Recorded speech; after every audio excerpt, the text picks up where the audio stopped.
In Brazil, there are those who live tucked away behind barbed wire walls, and those who live behind shanty, cinder block ones. Brazil is a rich country, but the majority is poor. Guarded gates pave the road to that majority, separating rich from poor and cementing the vast divide of inequality that in many ways is the story of Latin America.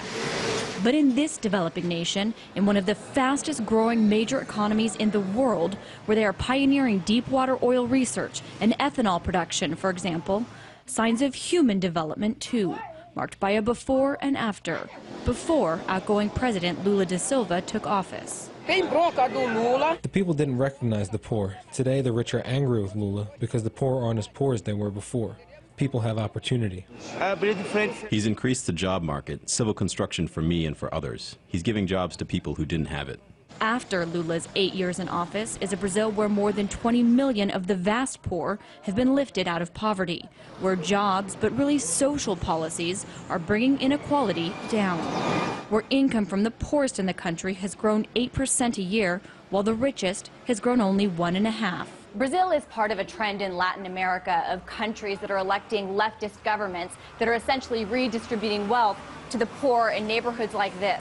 In Brazil, you see that most evidently in their program called Bolsa Familia. Janena and her 2 daughters live together in one shared room, about 100 square feet, in this favela or slum.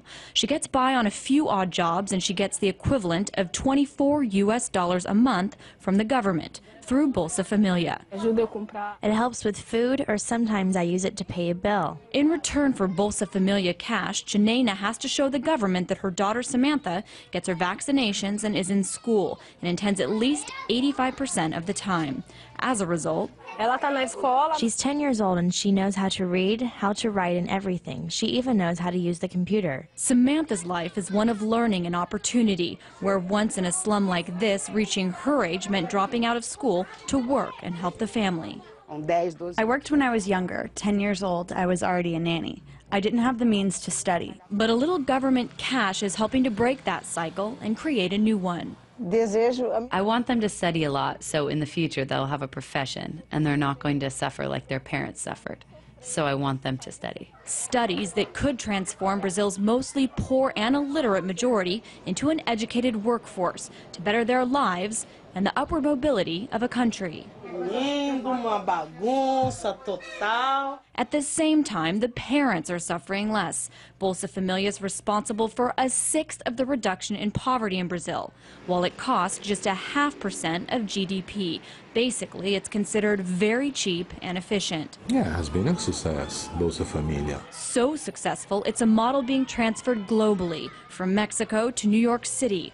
Though by some accounts, it still amounts to chump change. You need to face that if they reaches $5 daily, it will be not a solution for their lives. But here, you see how it's helped Brazilians see beyond their cinder block cities, turned football-playing fantasies into goals, these kids say, of being doctors and teachers, where their skills can one day help fuel the growth of a country on the rise in the world, exporting not only goods, but their social policies too.